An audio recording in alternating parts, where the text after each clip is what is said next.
ওরে মারিয়াম, আমি তোমার কাছে এসেছি তোমার একটা সুসংবাদ নিয়ে। তোমার যেন আল্লাহর তরফ থেকে একটা সন্তান।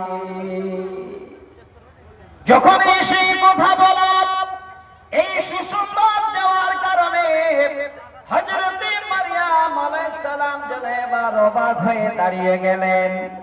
দেখেন, কোন মানুষ ডাকলো না, কাউকে হাল্লা করলো না, চিৎকার করলো না, সঙ্গে বলছেন ক্বালাত ইন্নী আউযু বিররহমানি মিনকা ইন কুনতা তাকিয়া। আমি আমার রহমানের কাছে যেন পানা চাই, তুমি যদি পরেজগার মুত্তাকি হও। যখন সেই কথা বলা, আল্লাহ পাক এতই খুশি হয়ে গেলেন, বান্দিরে আজকে তোমার কথায় আমি আল্লাহ যেন বড্ড খুশি হয়ে গেলাম।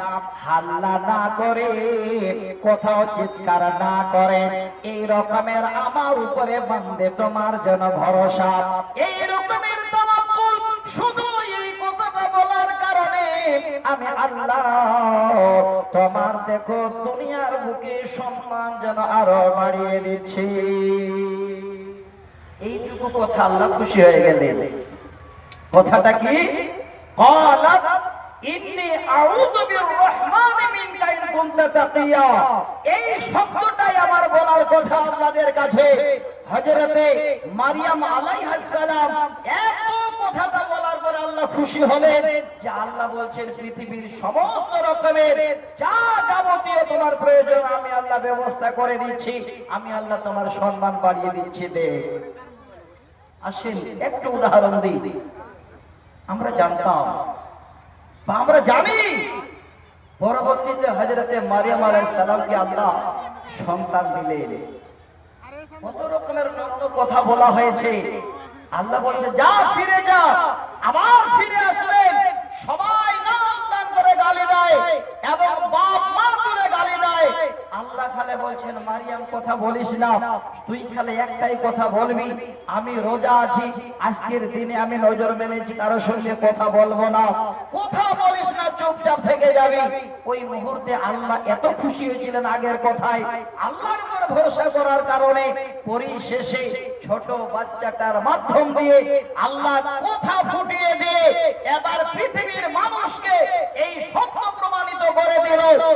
একটা কথায় আল্লাহ রাজি হয়ে, যে কথাটা হযরতে মারিয়াম আলাইহিস সালাম আল্লাহর উপরে বিশ্বাস রেখে বলেছিলেন যে আমি আমার আল্লাহর কাছে পানা চাই, আমার আল্লাহ যেন আজকে যদি এই রকমের কিছু করেছেন তাহলে এর মধ্যে কোনো সন্দেহ নেই।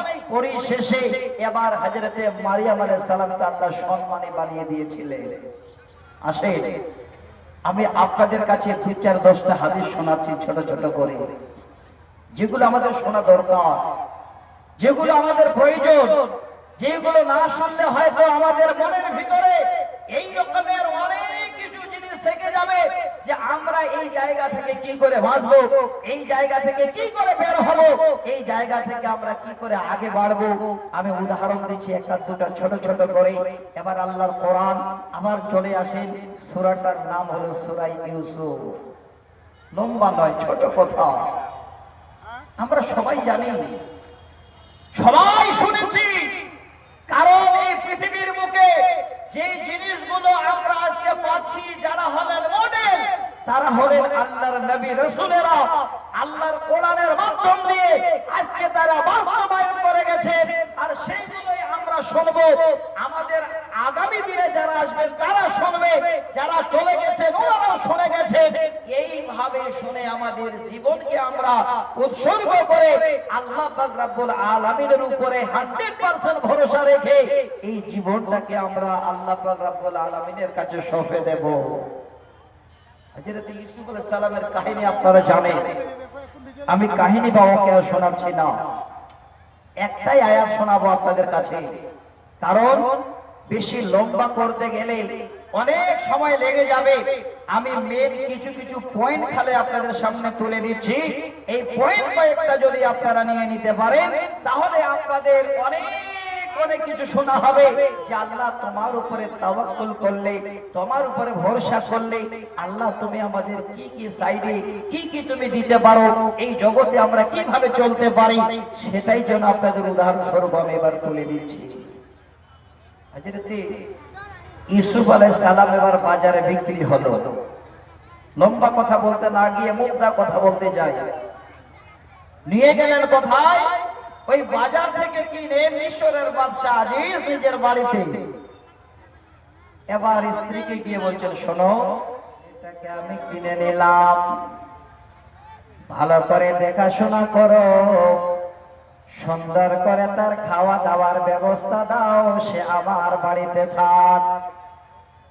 ওই অবস্থায় হযরত ইউসুফ আলাইহিস সালাম এবার তিনি যেন বড় একটা আশ্রয় পেয়ে গেলেন। সবাই জানেন তিনার শুরুর জীবন কত কষ্টের জীবন। আল্লাহ পাক তিনাকে এবার কুয়া থেকে তুলে ওই বাদশা আজিজের বাড়িতে যেন এবার পৌঁছাই দিলে। তিনি আস্তে আস্তে আস্তে আস্তে আস্তে আস্তে বড় হচ্ছেন। এবার বাদশা আজিজ তিনার বিবি কামিনী, যার নাম হলো জুলাইখা, সবাই আমরা জানি। আমি হযরতে মুসা আলাইহিস সালামের তাওয়াক্কুলটা আপনাদের জানাতে চাই। তিনি আবার ঠিক যখন ওই বাদশা আজিজের বাড়িতে এই মুহূর্তে জীবন যাপন করতে গিয়ে কিছুটা যখন সাবালক হয়ে গেলেন, এইদিকে হযরতে মুসা আলাইহিস সালামের ঘটনার মত নয়। দেখেন হযরতে ইউসুফ আলাইহিস সালামকে এবার ফলো করে সঙ্গে সঙ্গে ওই বাদশা আজিজ তিনার বিবি যেন ডেলি দিন ওই হযরতে ইউসুফ আলাইহিস সালামকে খাবার দেয়, এইভাবে বড় করে। এত মোহাব্বত হয়ে গেছে। এবার ইউসুফ আলাইহিস সালাম ছাড়া এই কামিনী, এই জুলাইখা মনের ভিতরে যেন আর কিছুই কল্পনা আসে না। ছোট থেকে মানুষ করছে তো মায়া হয়ে গেছে, এত মোহাব্বত হয়ে গেছে।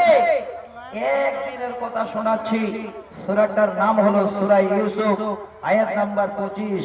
আপনারা যারা এখানে বসে আছেন একটু খালি আয়াতটুকু একটু ফলো করে। হযরত ইউসুফ আলাইহিস সালাম ঘরে আছেন। একদিন এবার জুলাইখা ঘরের দরজা গুলো কট কট কট কট করে এবার বন্ধ করতে শুরু করেছে। আল্লাহর কোরআন বলছে, ওয়া গাল্লাকাতিল আবওয়াবা ওয়া ক্বালাত হাইতা লাক ক্বালা মাআযাল্লাহ। এই শব্দটা আপনাদের দেবার জন্য এতক্ষণ বললাম। চারিদিকে জানলা কপাট গুলো যখন এইভাবে লাগাতে লাগাতে শেষ পর্যায়ে এসে গেছে, ওই মুহূর্তে জুলাইখা বলছে, হে ইউসুফ, আর দেরি করিস না, আয় তুই আমার দিকে ছুটে আয়, আয় আমার দিকে ছুটে আয়, আর দেরি করিস না রে ইউসুফ। আমি জুলাইখা এই ঘরের চারিদিকে জানালা দরজাগুলো বন্ধ করছি। তিনি নবী, পৃথিবীর আমাদের জন্য মডেল, আমাদের দিয়ে গেছে। দেখেন, শুধু খালি আমাদের মানতে হবে আর জীবন বাস্তবায়ন করতে হবে। উনি ইচ্ছা করলে, হয়তো ঝুঁকে পড়লে পৃথিবীর মানুষ সবাই আমরা জানা এটা কেমন ভাবতাম। এই জায়গাটাতে আরো একটু কথা আগে বেড়ে বললে ভালো হতো, আমি যাচ্ছি না। তিনি একটাই কথা বলছে, ক্বালা মাআযাল্লাহ, আমি আমার আল্লাহর কাছে পানা চাই। কথাটা ভালো করে একবার শুনবেন। তিনি ঘরে একা, জুলাইখা ঘরে একা, চারিদিকে জানালা কপাট বন্ধ করা হয়। ওই মুহূর্তে যদি হযরত ইউসুফ আলাইহিস সালাম নিজের মনটাকে নিচু করে নিতেন, মনটাকে যদি মানিয়ে নিতেন, হয়তো এখানে কেউ দেখার ছিল না, বলার ছিল না। কিন্তু তিনি একজন নবী, পৃথিবীর আমাকে এই রকমের মডেল তিনি দিয়ে যাবেন। জুলাইখাকে এবার জবাব দিয়ে দিল, ক্বালা মাআযাল্লাহ, আমি আমার রবের কাছে যেন পানা চাই, আমার আল্লাহর কাছে পানা চাই। আর যিনি হলেন আমার মুনিব, যিনি মালিক, আমার যার বাড়িতে আমি এতদিন ধরে খেয়ে বড় হলাম, আমি আজকে যেন সেই বাড়ির উপরে এতটুকুন কোন অন্যায় করতে পারবো না। একবার কথাটাকে মিলাম, তিনি এত বড় আল্লাহর উপরে বিশ্বাসী, সঙ্গে যেন বলছেন ক্বালা মাআযাল্লাহ, আমি আমার আল্লাহর কাছে পানা চাই। বিশ্বাসটা কত বড়, আল্লাহর উপরে ভরসা কত বড়, এই কথাটা তিনি সঙ্গে সঙ্গে মুখ থেকে বের করে বলছেন যে আল্লাহ আমি তোমার কাছে পানা চাই। আল্লাহ সেখান থেকে এবার বাঁচালেন। শুধু এই শব্দটা আল্লাহর এত পছন্দ হলো, এত পছন্দ হলো যে আল্লাহ পাক সেখান থেকে হযরত ইউসুফ আলাইহিস সালামকে যাওয়ার রাস্তা বের করে দিলেন। পালিয়ে যাচ্ছে, জুলাইখা পিছে ছুটছে। ঘটনা জানেন আপনারা, এইভাবে করে যখন ধরে নিল, এবার পিছনের জামাটা চোর করে ফেলে গেল। তারপরে যেন বাদশা আজিজ দরজায় এসে হাজির। ওয়াস্তাবাকাল বাবা ওয়াকাদ্দাত কামিসাহু মিন দুবর ওয়ালফায়া সাইয়্যিদাহা লাদাল বাব।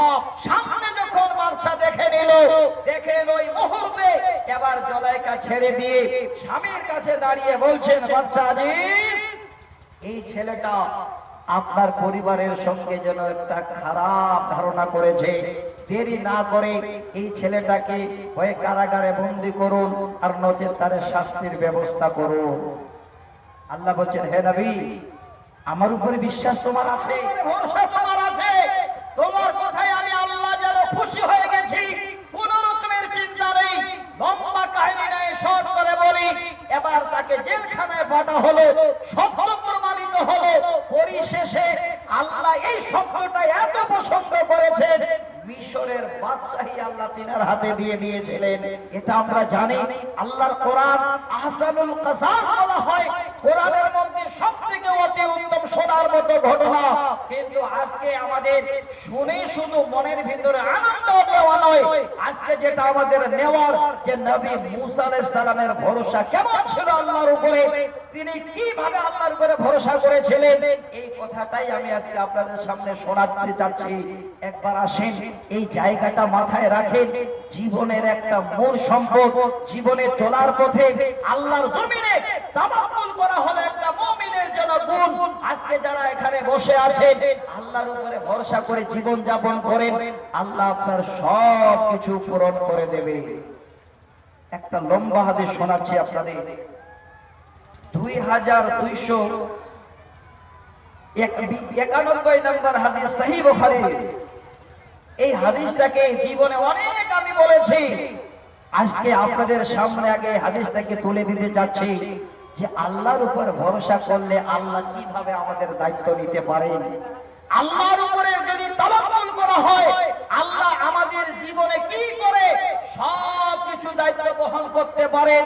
এই হাদিসটাকে আমি আপনাদের সামনে এবার আসছি নিয়ে, যে যেখানে যে হালাতে আছে হাদিসটাকে একবার ফলো করবেন। আমাদের এই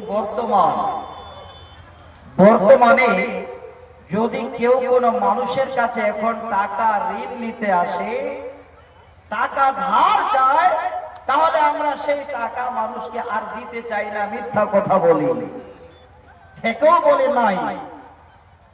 অথচ অনেক টাকার মালিক, আপনার পকেটে ৫-৭ হাজার টাকা আছে, কেউ বিপদে পড়ে গেছে, আপনার কাছে আসলো, তো আপনি বলছেন ভাই গো টাকা নেই গো, থাকলে দিতাম, অথচ পকেটে আছে।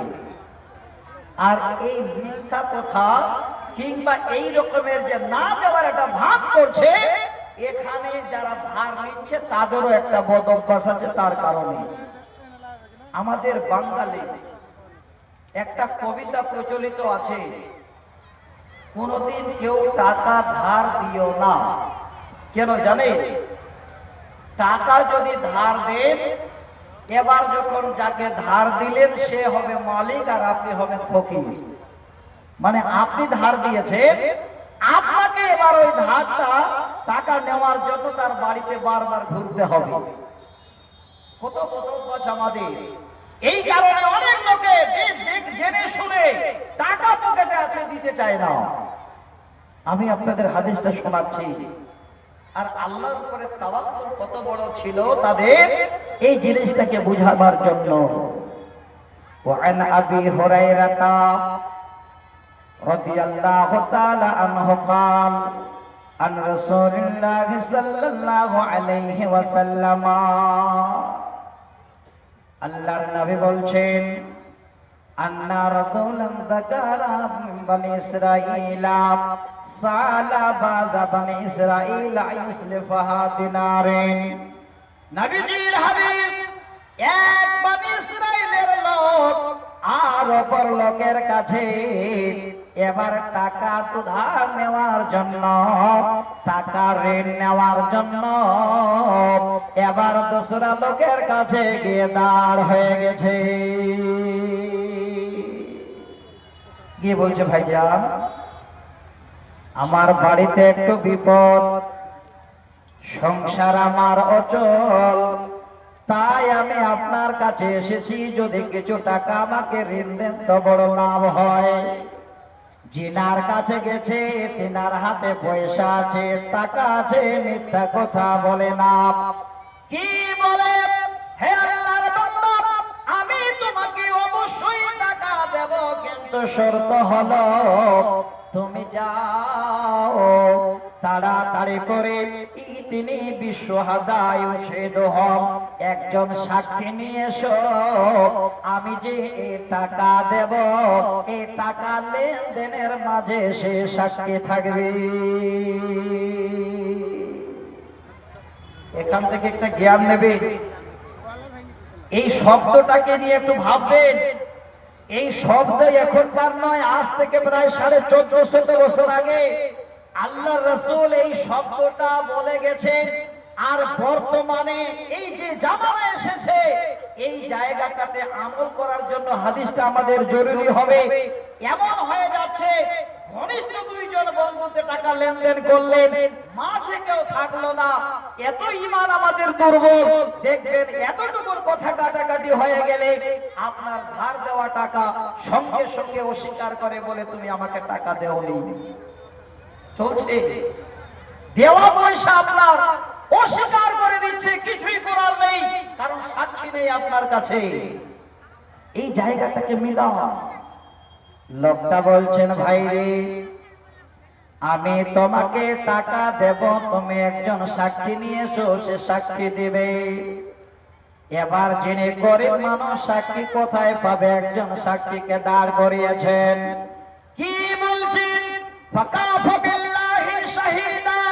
ওরে আল্লাহর বান্দা, আজকের দিনে আপনি আমার কাছে সাক্ষী চাইলেন, আমি একজন সাক্ষীকে পেয়েছি, তিনি হলেন আমার রব, তিনি হলেন আমার আল্লাহ।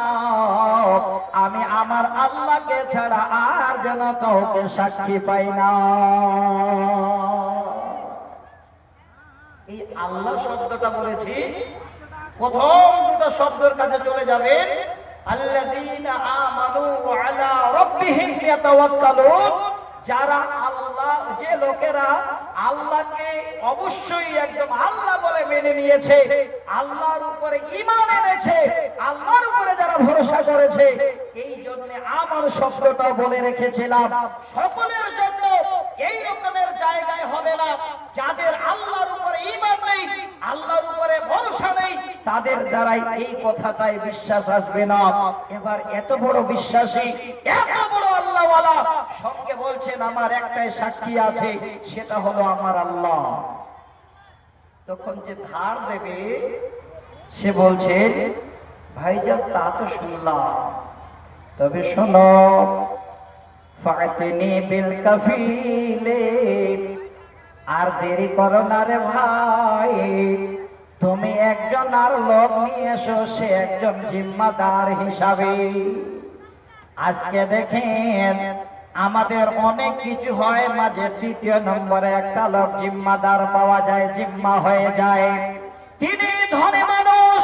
এবার বলছেন, ভাই রে, অসুবিধা নাই, আমার হাতে টাকা আছে, তোমাকে দেব। তুমি একজন শুধু জিম্মাদার নিয়ে এসো, আমি যে টাকা দেব এই টাকার সে যেন জিম্মা থাকবে। যে গরিব মানুষ টাকা নেবে সে এবার সঙ্গে বলছেন ফাকাফা বিল্লাহি কাফিলা। হে আল্লাহর বান্দা, আজকের দিনে আপনি আমার কাছে এরকমের একজন জিম্মাদার চাইলেন, জিম্মাদার আনতে বললেন। আমি একজন জিম্মাদারকে পেয়েছি, তিনি অন্য কেউই নয়, তিনি হলেন আমার আল্লাহ। এই আল্লাহ হলেন আমার সব কিছুর জিম্মাদার। কথাটা মুখ থেকে মিথ্যা বের হয়নি, সত্য কথাই বলেছে। হাদিসের শব্দটা শুনেন, যে টাকা ধার দেবে সে বলছেন ভাই ক্বাল সাদাকতা, তুমি সত্য বলেছো, তুমি সত্য বলেছো। তবে শোনো, ফাদাফা ইলা আজালিম মুসাম্মা। ভাইরে আমার, এবার তাহলে তোমার আর আমার মধ্যে একটা সময় নির্ধারিত হোক, একটা টাইম হোক, তুমি আমার কাছে টাকা নেবে, কতদিন পরে টাকা দেবে। এবার তোমার আর আমার মধ্যে একটা চুক্তি হোক। এখান থেকে জ্ঞান নেবে, কেউ যদি টাকা ধার নিতে আসে, আপনার যদি বিশ্বাস থাকে ধার দেবেন, তবে কথাটা বলে নিতে পারেন, দেখুন টাকা আমি ধার দেব, আপনি আমাকে টাকাটা কতদিন পরে দেবেন একটু বলুন। দেখেন এখানে বলা হচ্ছে দুইজনের মধ্যে একটা সময় সীমা এবার লিপিবদ্ধ হচ্ছে যে কতদিনের মধ্যে তুমি টাকা দেবে। এবার একটা সময় সীমা হলো যে আমি 1 মাস বাদে বা 15 দিন বাদে তোমাকে টাকা ফেরত দেব।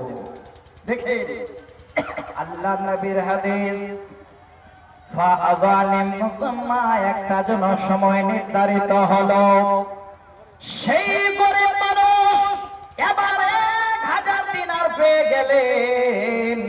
তিনি ভাবছেন আল্লাহ, এই 1000 দিনার যদি আমি এই রকমের হাসানগঞ্জের বাজারে ব্যবসা করি, আমার সংসার যেন ভালো উন্নতি হবে না। আমি যদি এখান থেকে এই সুন্দর ফুলহর নদী পার করে মাওনা থেকে শামসিতে গিয়ে যদি বাজার করি, তাহলে হয়তো আমার লাভ ডবল হয়ে যাবে। এবার ওই মুহূর্তে ওই গরিব লোকটা ওই টাকা নিয়ে সরাসরি এবার সমুদ্র পাড়ি দিয়ে দিল। ব্যবসা করছে, উন্নতি অনেক, আলহামদুলিল্লাহ। তিনি এবার মনে মনে ভাবছেন আল্লাহ, টাইম আমার কাছে আসছে, আমাকে ঠিক টাইম মোতাবেক টাকা ফেরত দিতে হবে। দেখেন ইমানদার ভাই আমার, আল্লাহর উপরে তাওয়াক্কুল কাকে বলে, সহিহ বুখারীর হাদিস আমি আপনাদের সামনে তুলে দিচ্ছি। ইতিমধ্যে এবার যেদিন ওই লোকটার টাকা দেওয়ার কথা, 1000 দিনার সুন্দর করে হাতে নিয়ে এবার নদীর কিনারায় এসে দাঁড় হয়ে গেছে। যেই দিন এসেছে টাকা দিতে, ওই দিন হরতাল ডাকা আছে, কোন রকমের যানবাহন নাই নদীতে, যে এই নদী পার হয়ে গিয়ে ভাইজানকে আজকে আমার টাকা দেওয়ার কথা, টাকাটা আমি দিয়ে আসবো। এইটুকু আপনাদের জানাতে চাচ্ছি, এইটুকু আজকে আমার বলার উদ্দেশ্য। যারা এখানে বসে আছেন একটু কর্ণপাত করে শুনবেন, সহিহ বুখারীর হাদিস আমি আপনাদের সামনে বলছি। এবার সেই লোকটা অপেক্ষা করতে করতে দেখছেন এই নদীতে কোন রকমের যানবাহন নাই, সব বন্ধ হয়ে আছে। চিন্তা হয়ে গেল, আল্লাহ আমার আজকে টাকা দেওয়ার কথা, আজকে আমার ডেট আছে টাকা দেওয়ার, আর কোন যানবাহন পাচ্ছি না, এখন আমি কি করব? এবার হাদিসের শব্দটা শুনেন, ফাআখাযা খাশাবাতান ফালাকারাহা। ওই মুহূর্তে চোখের সামনে একটা লকড়ি পড়েছিল, এই রকমের একটা কাঠের টুকরো পড়েছিল, ওই কাঠের টুকরোটা এবার টেনে নিল, এবার সুন্দর করে সেটা এবার বসে খোদন করলো, ছিদ্র করলো, ভিতরে গর্ত করে ওই মুহূর্তে 1000 দিনার এবার ভিতরে ঢুকিয়ে দিল। ওয়াসাহিফাতাম মিনহু, এবার নিজের হাতে একটা যেন সুন্দর এবার চিঠি লিখলো, ওই চিঠি লিখে টাকার সঙ্গে কাঠের ভিতরে ঢুকিয়ে দিয়ে উপরে মুখটা এবার বন্ধ করে দিল। ওই মুহূর্তে কাঠ নিয়ে সমুদ্রের কিনারায় গিয়ে এবার দাঁড় হয়ে গেছে।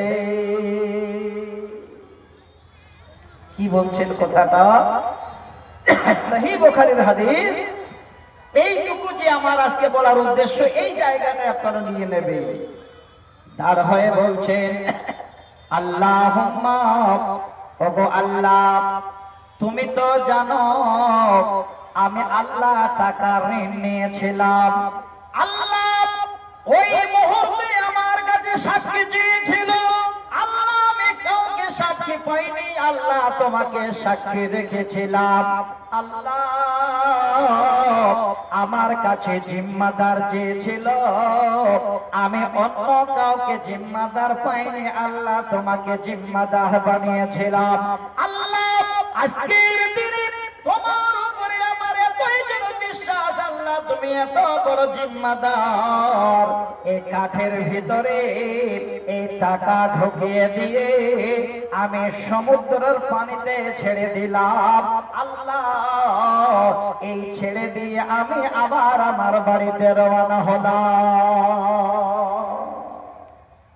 বিশ্বাস দেখতে তাওয়াক্কুল কত বড়। কিনারায় ছেড়ে দিল কাঠ, ভাসতে ভাসতে ভাসতে ভাসতে যাচ্ছে। ওইদিকে ধনী ব্যক্তি, সেও যেন স্মরণ করেছে আজকে আমার টাকা দেওয়ার ডেট আছে। তিনি ভাবছেন নিশ্চয় আজকে আমার টাকা যেন সমুদ্র পেরিয়ে আসবে, আমি একটু আগিয়ে যাই। এবার নদীর কিনারায় এসে অপেক্ষা করছে, এতক্ষণ আমার টাকা নিয়ে তিনি আসছেন না কেন? নদীতে কোন যানবাহন আসছে না কেন? দাঁড়িয়ে আছে দাঁড়িয়ে আছে। আল্লাহ বলেন, হে বান্দা, ওই বান্দার আমার উপরে এত ভরসা, এত আমার উপরে তাওয়াক্কুল, আমি আল্লাহ বান্দারে তোমার টাকা তোমার কাছে পৌঁছার ব্যবস্থা করে দিচ্ছি। কাঠটা ভাসতে ভাসতে ভাসতে নদীর কিনারায় এসে লেগে গেল। ওই ধনী লোকটা ভাবছে, এসেছি যখন তাহলে খালি হাতে আর কেন ফেরত যাই।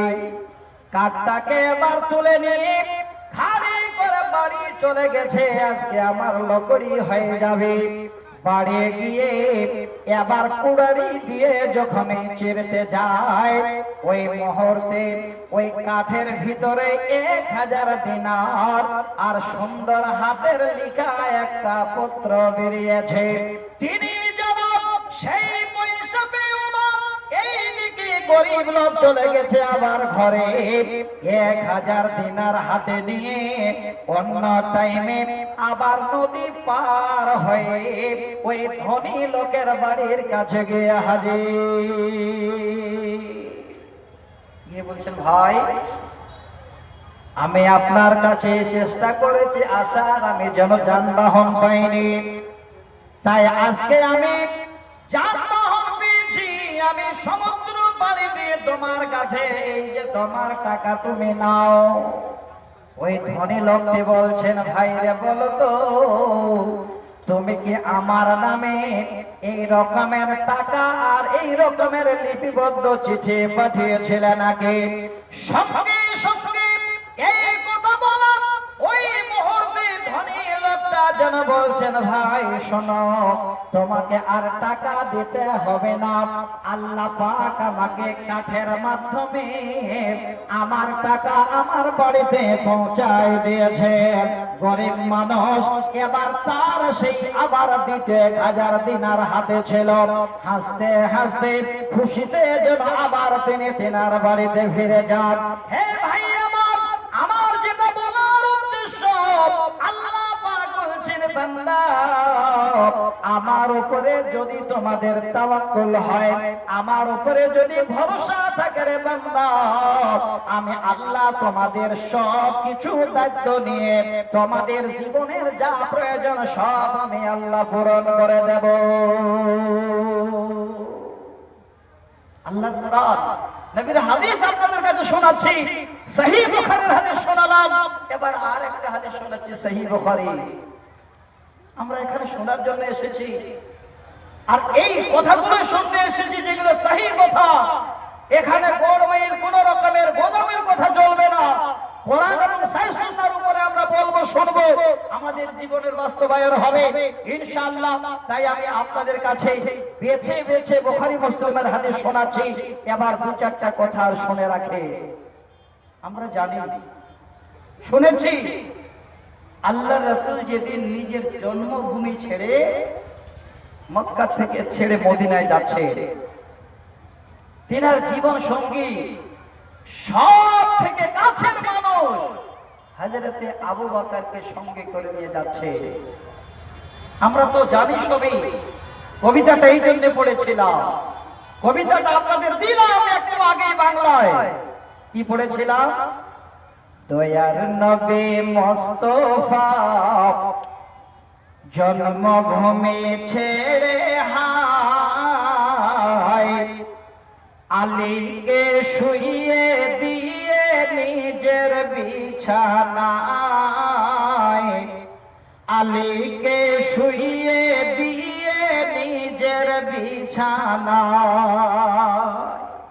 কাফেররা দলে দলে নবীজিকে ধরবে বলে, সারা রাতে চারিদিকে ছিল পাহারায়,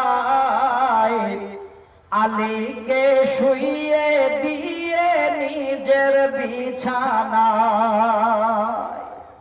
নবীজি তাই গভীর রাতে আবু বকরকে নিয়ে সাথে ইসমে আজম পড়ে তাদের সামনে দিয়ে যায়, আলীকে শুইয়ে দিয়ে নিজের বিছানায়।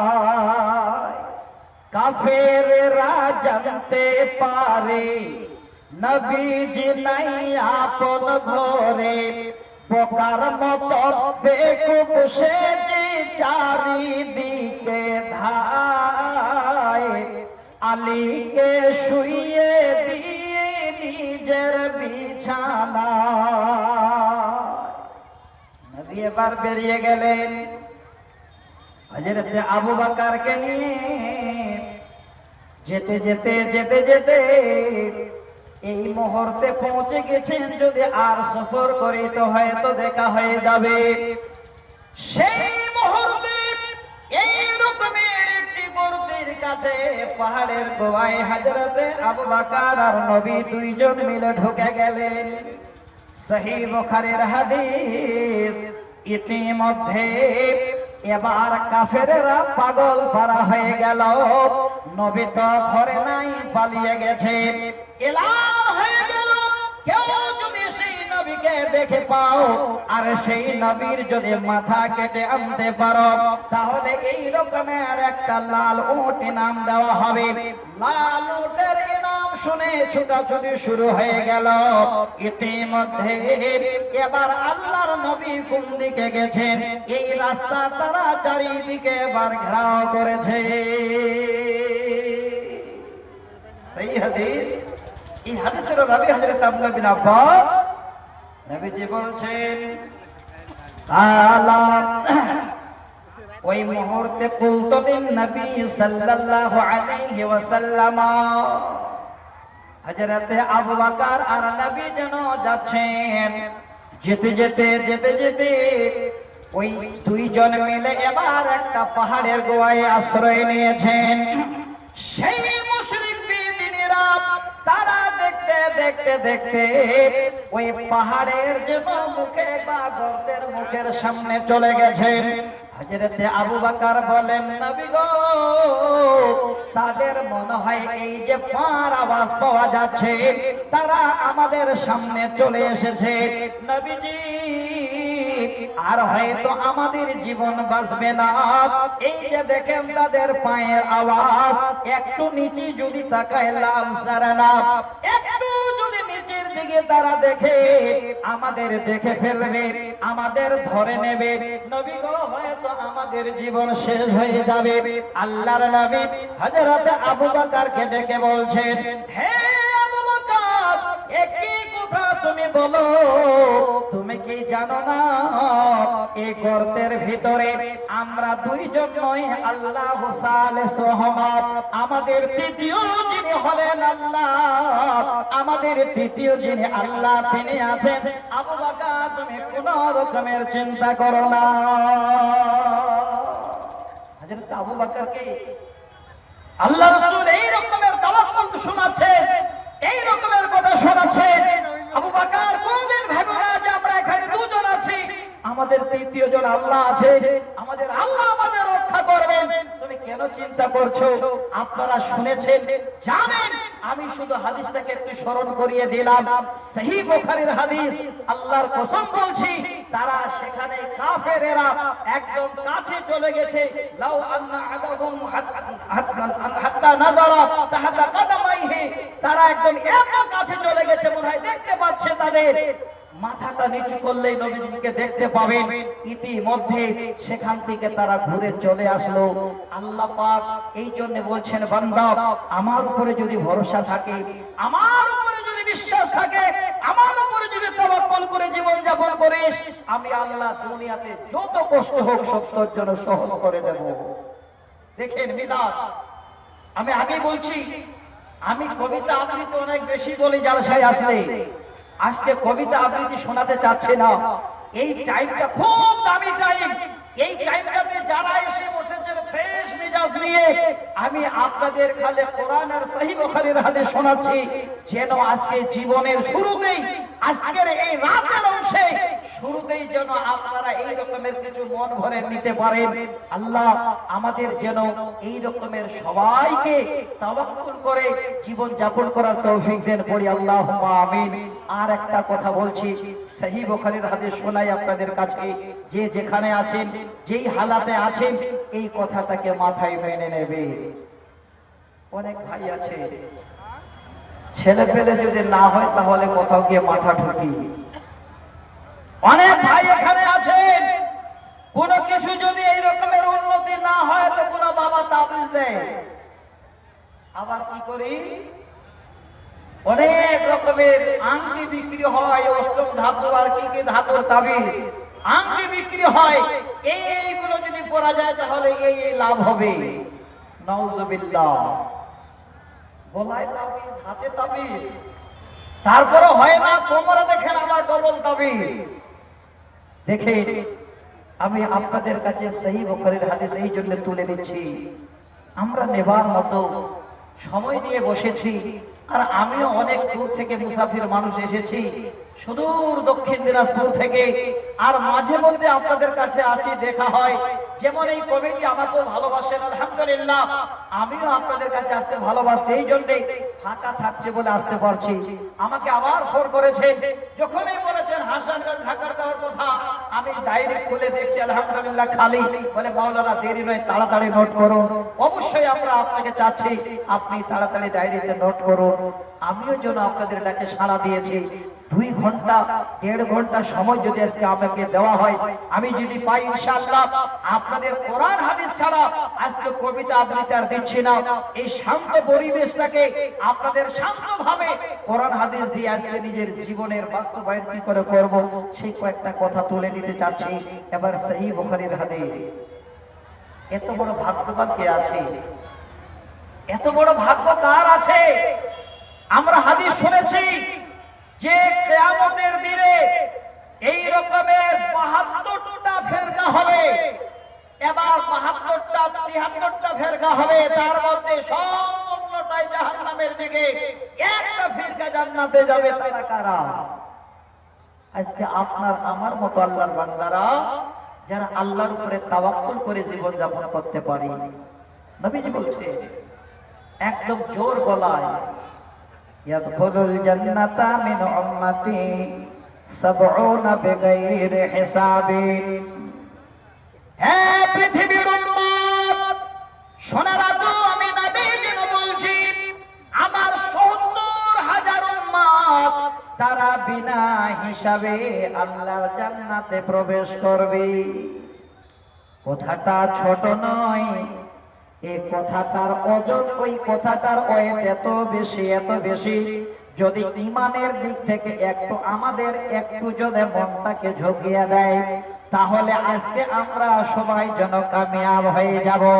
নবীজি বলছেন, হে পৃথিবীর উম্মতেরা, 70,000 আমার উম্মত বিনা হিসাবে তারা আল্লাহর জান্নাতে যাবে। এখানে হিসাব নেওয়ার কথা হয়নি, বিনা হিসাবে তারা আল্লাহর জান্নাতে যাবে। তারা কারা? এই 2টা থেকে 3টা পয়েন্ট খালি একটু সব। আচ্ছা ঠিক আছে, করছি। তাহলে এই জায়গাটা একটু লক্ষ্য করবেন, 3টি কথা।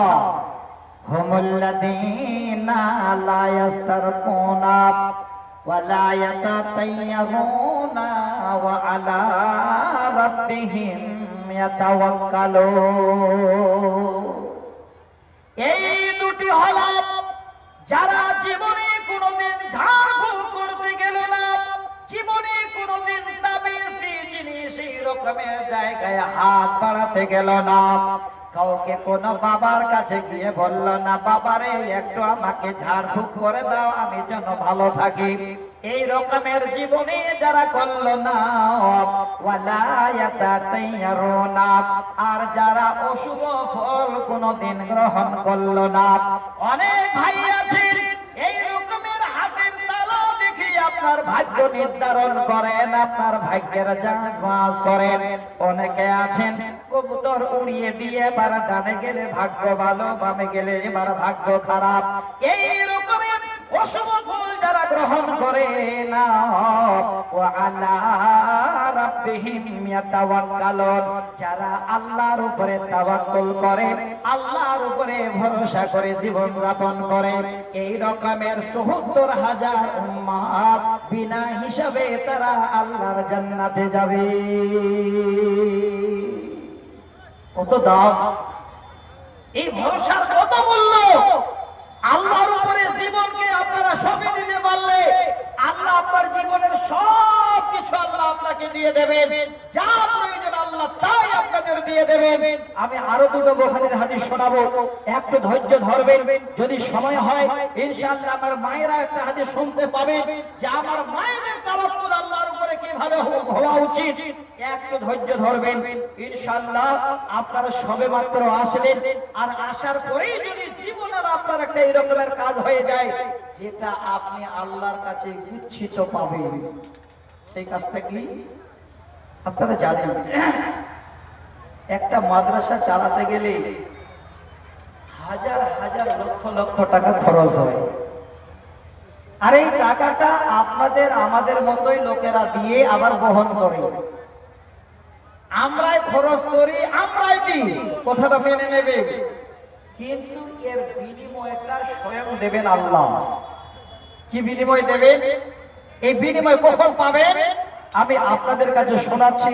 আলহামদুলিল্লাহ, আমার এই কথাটা শুনে ভাই আমার দাঁড়িয়েছিলেন, উনি জানেন যে মাওলানা সাহেব দোয়া করবেন আমার মা বাবার জন্য। 500 টাকা সর্বপ্রথমে আমার হাতে দিলেন মা বাবার জন্য দোয়া দরখাস্ত। তবে আই ভাই 500 টাকা দিয়েছেন, যাক আমি জোর করছি না, আমি আপনাদের কাছে অনুরোধ করছি যারা এখানে আছেন হয়তো ভাবছেন মাওলানা চাওয়ার টাইম তো এখনো হয়নি, এখন তো 9টা 20 বাজলো বা 9:15 বাজলো, যখন গভীর রাত হবে তখন দেব না। গভীর রাত পর্যন্ত আপনি থাকতে পারবেন কিনা কোনো গ্যারান্টি আপনার থাকবে না। তো আমি একটা হাদিস শোনাচ্ছি আপনাদের, সহিহ মুসলিমের হাদিস 1361 নম্বর হাদিস। আল্লাহ রাসূল বলছেন, মানুষ যখন মারা যায়, মানুষ যখন জীবন ছেড়ে চলে যায়, তার দুনিয়াবি সমস্ত আমল তার বন্ধ হয়ে যায়। একটাও যেন আমল তার আর কাজে আসে না। নবীজি বলছেন তিনটি আমল শুধু আছে যেটা মরে যাওয়ার পরে তার কবরে সে পায়। তিনটি আমল, তার মধ্যে একটা হলো সাদকায়ে জারিয়া, এটা জানা কথা আপনাদের। দ্বিতীয় হলো এমন ইলম, যে ইলমের মাধ্যম দিয়ে এক অপরকে আবার শিক্ষা দিচ্ছে, এইভাবে চলতেই আছে। আলহামদুলিল্লাহ আলহামদুলিল্লাহ, আমি হাত বাড়াইনি, খালি ইশারা করতে শুরু করেছি। পিছন থেকে 1000 টাকা ছোট্ট একটা বাচ্চা দিল, এক ভাই 500 টাকা, আর এক হাতে 100 টাকা নিয়ে এসে দিল। ভাই যান দেবেন সবাই, আমাকে খালি একটু হাদিসের তরজমাটা করতে দিন। আপনারা অনেক শুনেছেন, অনেক শুনেছেন, আল্লাহ রাসূল বলছেন ইজা মাতাল ইনসানু ইনকাতা আনহু আমালুহু, মানুষ যখন মরে যায় দুনিয়ার সঙ্গে তার সম্পর্ক মুনকাতা হয়ে যায়, চিহ্ন ছাড়া হয়ে যায়, আর কোনো সম্পর্ক থাকে না। মরে যাওয়ার পরে কবরে তিনটা জিনিসের সম্পর্ক থাকে। একটা হলো সাদকায়ে জারিয়া, হাত বাড়িয়ে দিলেন, আপনি মরে গেলেন, মাদ্রাসা চলছে, এর বিনিময়ে আপনি কবরে বেঁধে থাকবেন, বন্ধ হবে না।